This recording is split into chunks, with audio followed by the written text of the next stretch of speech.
Go over the games happened on March 27th, Thursday. The first game is the Spurs lost to the Cavaliers. They somehow made it very close, 116-124. Devin Vassell, I guess, is the big winner until the end. 22 points and 4 threes and a steal. Chris Paul, he played 33 minutes this game. Had 5 assists, 2 steals. Surprisingly, I'm surprised he played 33 minutes. If you need assists and steals, he's the guy that you could stream in the championship round or whatever. Um, Amazingly, he's still playing, and he didn't really miss that many games this year either. Stephon Castle, yep, he's a must roster. 22 points, 11 rebounds, 8 assists, and a steal. But next year, now we really got to think about next year. But this year, if you need counting numbers, you should have him. Should be the same thing next year too. Maybe he get even a bigger. I'm not sure because next year you're gonna have De'Aaron Fox and you have Wembanyama. Like he's not gonna put up the same number that he's putting up now. So maybe last few rounds you take a flyer on him. Maybe CP3 doesn't get as high minutes. If the usage is gonna go down, then he needs to get those defensive stats. Bismack Biyombo, not really interested in him in fantasy, even though he had a steal and 2 blocks here in 15 minutes. And then for the Cavs, you have Garland, 10 points and 9 assists and 2 steals. It's still good. Didn't really shoot the ball well, but Donovan Mitchell came back and dropped 14 assists. This is an interesting game. Mobley did not play here, but Donovan Mitchell had 14 assists, still had 25 points. His first game back. Jared Allen had 29. Jared Allen just dominated the Spurs. Yeah. Cavs have a lot of big bodies when they play the Spurs, and pretty beefy bodies. I wonder if Wembanyama played, what the stat line would look like. But Mobley also out here, so Dean Wade started. Max Strus hit 4 threes, and DeAndre Hunter came off the bench, had 14 points with 2 steals and a block. Yeah, I mean, Hunter off the bench, you could always stream him for some points and threes. He didn't shoot the ball well, but played 31 minutes. And Max Strus always, he had 4 threes here. Moving on to the next one, the Dallas Mavericks. I don't know. I'm not sure what the Mavericks are still doing. It seems like they're still playing. They're trying. That's why they played AD. After this win, actually, they became the 10th seed again. So Phoenix doesn't just have a free, and obviously Kings. Those 3 teams are very tight. They have a win on the road over Magic. That is not easy. Magic is kind of a tough team. AD played 28 minutes, really struggled here, 5 for 19, 15 points, but it's fine. He's back. If AD is on the waiver wire, you obviously pick him up. There's no questions asked. But very, very rough night for AD, but he will play better next game, next week. Klay Thompson hit 2 threes, 12 points, not much else, and Spencer Dinwiddie. Yeah, the minutes were low for the starters. They decided to go with the bench. Brandon Williams played 27 minutes. Well, if that's the case, right, how you gonna... Najee Marshall still played high minutes, so he's still somebody that we want to roster. He had 4 fouls, only 6 points. But the rest of the guys, they play Kai Jones 7 minutes. With AD back, I wouldn't really touch Kai Jones because, the minutes would just be too volatile. And Max Christie, after a great start on the Mavericks, he really just... 12 points here is fine. So not much going on with the Mavericks. You want to keep Najee Marshall and AD, but that everybody else is unless there's a back-to-back, right? Brandon Williams, Spencer Dinwiddie, they're going to be very up and down now that AD is back. For the Magic, Banchero, another great one. 35 points, 10 rebounds, 4 assists, and a steal. But the problem is he winning. The numbers look really good, but the Magic actually, they don't have a great record with him. With Banchero out, I think they win. Beginning of the season, they were winning a bunch with Wagner. Even with Wagner out, they were winning a bunch. Wagner, pretty solid game. Missed all 5 threes, but 20 points, 9 rebounds, 2 assists, and a steal. Wendell Carter Jr., 5 rebounds and 2 blocks. He's really just a rebound guy. He's been in the league for so many years and just has not really changed or improved his game. Or maybe the opportunity is not there. You just grab rebound and shoot some threes. That's it. KCB, I don't know I think the drop-off has been insane for KCP. Obviously he understood his role on this team. He doesn't want to take too many shots, so it's going to be harder for him to be in rhythm. But just too many games, he just hits nothing. 0 point here and a steal. And Joseph, somehow they're starting him over Anthony Black, although Anthony Black does get more minutes. The next one, well, the Indiana Pacers scored 162 points on the Washington Wizards. There's just no defense being played when you play the Wizards, so you want to bet players over when whoever Wizards is playing. They're just running different experiments out there, to be honest. So, yeah. Tyrese Halliburton, only 6 assists, but 29 points. Because this is too easy. Miles Turner, 17. Nothing really stands out. Everybody scored a bunch, right? All the guys off the bench, like Thomas Bryant had 12 points, Sirius Walker had 16, Obi Toppin scored 15 in his 16 minutes, TJ McConnell had almost a triple-double in his 17 minutes. Everybody gets to eat when you play the Wizards. For the Wizards, A.J. Johnson, he started last game, not this game, the game before, played 30 minutes, but now, with Chris Middleton back, I think he also got hurt. Right, so but if AJ Johnson starts, I would stream him for some assists, some threes, some points. The upside is there. They've been playing this guy Kobe Jones a lot, 30 minutes here, 12 points and 3 steals. We could also possibly look at him because Jordan Poole now he just played 24 minutes, so some of the minutes is going to go to somebody else. Bob Carrington, we could have him for assists and some points and some threes. As a guard, he doesn't really get too many defensive stats, and Alex Starr continues to be very solid. 22 points. He's been scoring a lot. But again, we got to understand, whatever team they're playing, the Wizards, they're not really playing that crazy defense versus Alex Sarr. So he gets to do whatever he wants to do. So next year, I think, even though the last stretch, he played really well, we still got to be careful because, I don't know, he's just taking a lot of wide open shots because nobody's taking Wizards seriously, right? For 3.5 quarters. If it's a close game in the fourth, right, they're gonna start playing lockdown defense. Alex Sarr will be nowhere found. Justin Champagnie played 33 minutes. That's actually really good. So we got to have him now. Chris Middleton is also hurt, and Keyshawn George, right? We don't know when he's gonna be back. Moving on to the next game, we have the Atlanta Hawks lost to Miami. I feel like these two teams, they play each other so often. They lost 112, 122, and for the Hawks, Okongwu continues to be just very solid. 15 points and 9 rebounds with 2 steals. And oh my God, Dyson Daniels. 8 rebounds, 3 assists, 2 steals. Not a crazy game, but every time I read his stat line, he's doing everything. Right? Scoring, grabbing some rebound, get some assists. Of course, the steals and the blocks. Yeah, he's going to go pretty high next year, but I would not touch him inside that top 50, I feel like, because that's really his upside. And he's got to maintain those steal numbers. Trae Young had 29 points and 12 assists. That's a big game out of him. Usually when he plays the Miami Heat, he kind of struggles, but he was a minus 20. The numbers look pretty good, but he was a minus 20. And Ricochet starts, only gets 25 minutes. Georgios Niang only gets 14. This game, Karis LeVert and Terrence Mann, they got the bulk of the bench minutes. You could always stream them, like all 3 guys, I guess. Karis LeVert, right? If there's a back-to-back. Georgios Niang for threes if there's a back-to-back. Sometimes he scores a lot too. And Terrence Mann is mainly, rebounding, assists, and maybe some defensive stats if there's a back-to-back. For the Heat, Andrew Wiggins, 16 points and a steal. Okay game from him. And Bam Adebayo had 10 rebounds, 3 steals, and 12 points. Kel Weir, he's just really up and down. Played just 21 minutes, had 12 rebounds and a block. That's fine. I think whatever game they played, when they played the Warriors, he played fine. He put up a pretty good line. But here, not the playing time is still the issue. It's up and down. Tyler Hero and Donovan Mitchell, they both got over 35 minutes. And Haywood Smith, I wouldn't trust Haywood. But Donovan Mitchell is somebody, he's been pretty consistent getting those assists and steals. And hit 4 threes and 16 points as well. Tyler Hero went off with 36. Yeah, I mean, the Miami Heat, they're still in it, right? They're going to make the playoffs. Barely. I mean, because they have such a big lead on the Raptors that they're going to make the plays. So they're going to make a push. But they don't need to make a push. They're going to be in the plays. The next game is absolutely crazy. The Lakers lost to the Bulls 117-119. I think the Bulls were down by 6 points with 10 seconds left.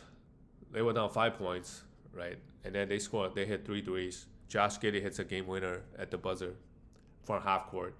right? We thought Austin Reeves had the game. He had a layup with whatever 3-4 seconds left. When we look at fantasy, Luka Doncic, the numbers look good. 25 points, 10 rebounds, 8 assists, 2 steals and block. But yeah, I think the problem for the Lakers is really defensively, right? They struggle a lot. They really need to lock in. Austin Reeves, there were a period of time they were playing really good defense, but the teams in the playoff, they're gonna attack Luka relentlessly, and Luka's got to play better defense. Offensively, I don't. It's fine. Like you see, Jackson Hayes goes 9 for 11, 19 points, right? People are setting them up. Austin Reeves also played very, very well, 30 points, but the assist numbers are kind of low. And LeBron in assist mode, 12 assists, 17 points. Last couple of games he's just been assisting, right?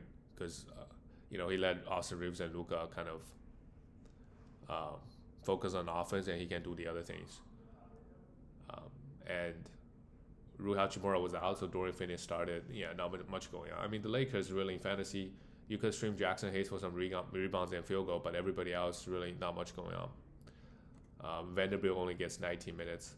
For the Bulls, how about Josh Giddey? He was droppable, I remember, beginning of the season, really. When Lonzo Ball was playing, right, he was getting like 25 minutes, sometimes not even.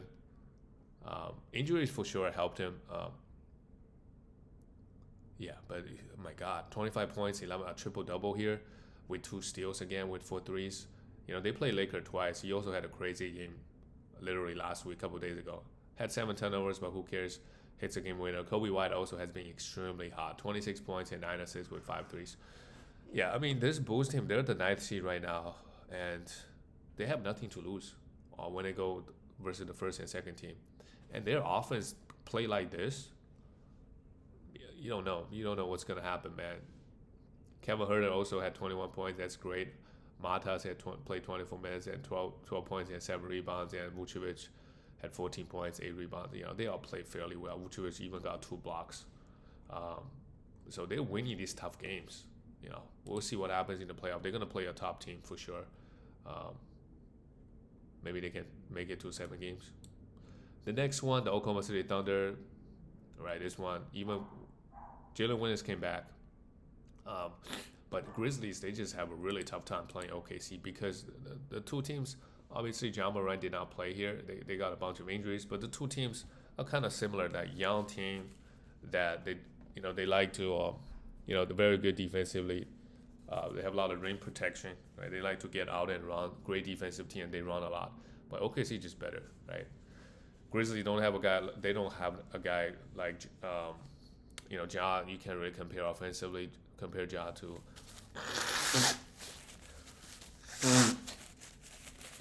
compare him to Shea in terms of productivity and efficiency. They might have more highlights, right? Ja might have more highlights, but yeah.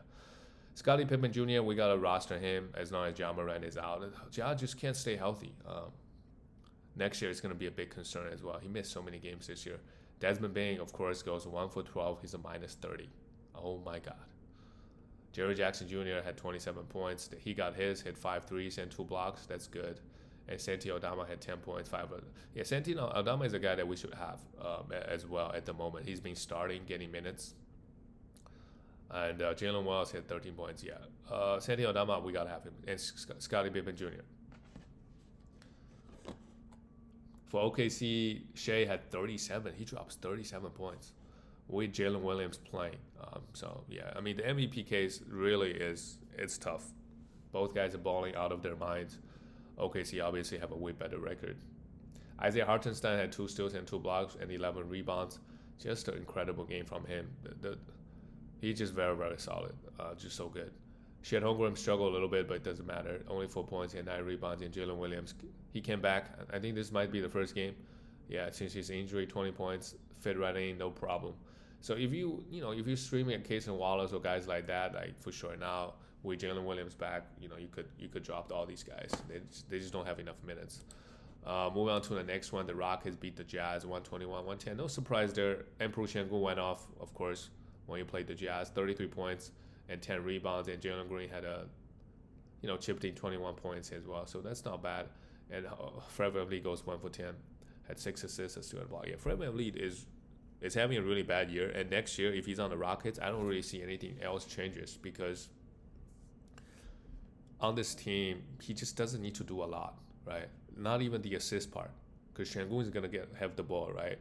Jalen Green. Now you have Amen Thompson. He's just there to play defense, right? If he doesn't get a lot of defensive stats, it's going to be tough. Usage is also going to be low next year for sure. Amen Thompson, of course, the rise of Amen Thompson, 15 points, 10 rebounds, 5 assists, 2 shoots. And we see why. He just impacted the game in so many ways. And, they finally decided to bench Jabari Smith, which is the right choice, in my opinion. Tari Eason still getting a lot of minutes. That's great. We also need to roster him. He's a must roster for defensive stats and rebounds. And he does a lot of different things on the field. The Rockets, one of their main problems is they don't have enough shooting, right? If Amen Thompson and Tari Eason, these guys can work on their shooting in the summer, Rockets could be really good. I mean, even this year, the record-wise, they're fine. But in the playoffs, some of their weaknesses will get exposed pretty bad, I feel like. Yeah, teams can really design their defense in a certain way. The Rockets going to have a very hard time scoring. I don't know. We'll see. I mean, they're going to play like an older team. Whatever. If they play the Clippers, play the Warriors, right? Even play the Timberwolves, I don't 100% know if they're gonna be the favorite.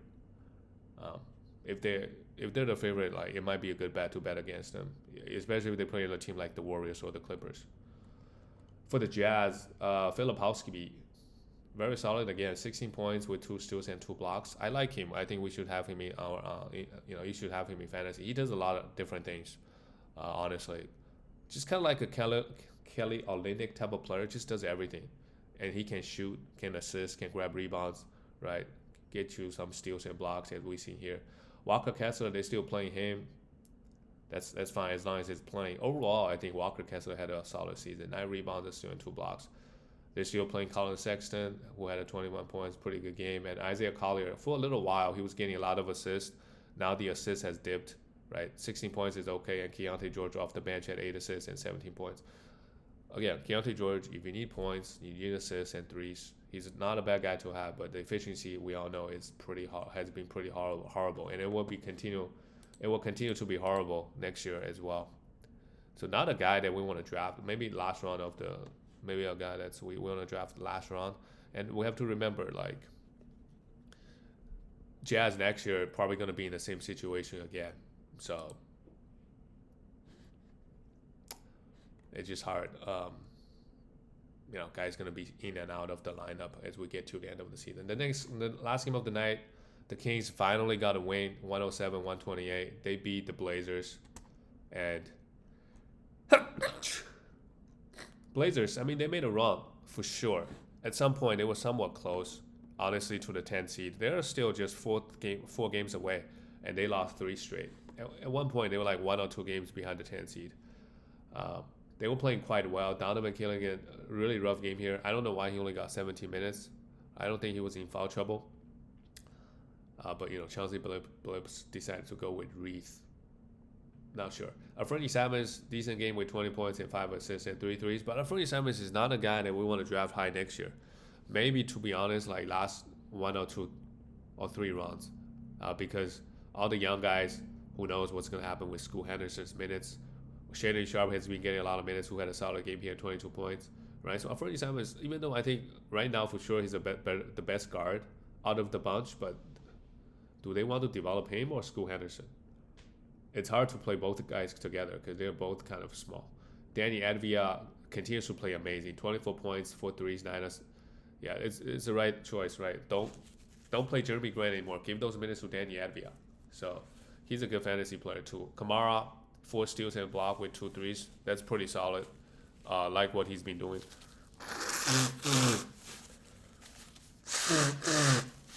And Chauncey Billups will do.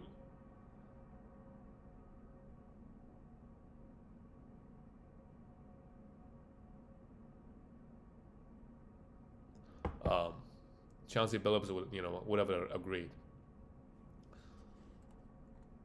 For the Kings, DeMar DeRozan had a good game, 21 points and 10 assists. Only took 10 shots, went to the line 11 times, so that's good. Sabonis, huge game, 19 rebounds, 6 assists, and 22 points. and Zach Levine too. The problem with Zach Levine, as we clearly see here, is just he can score with good efficiency and points. It just doesn't do the other things.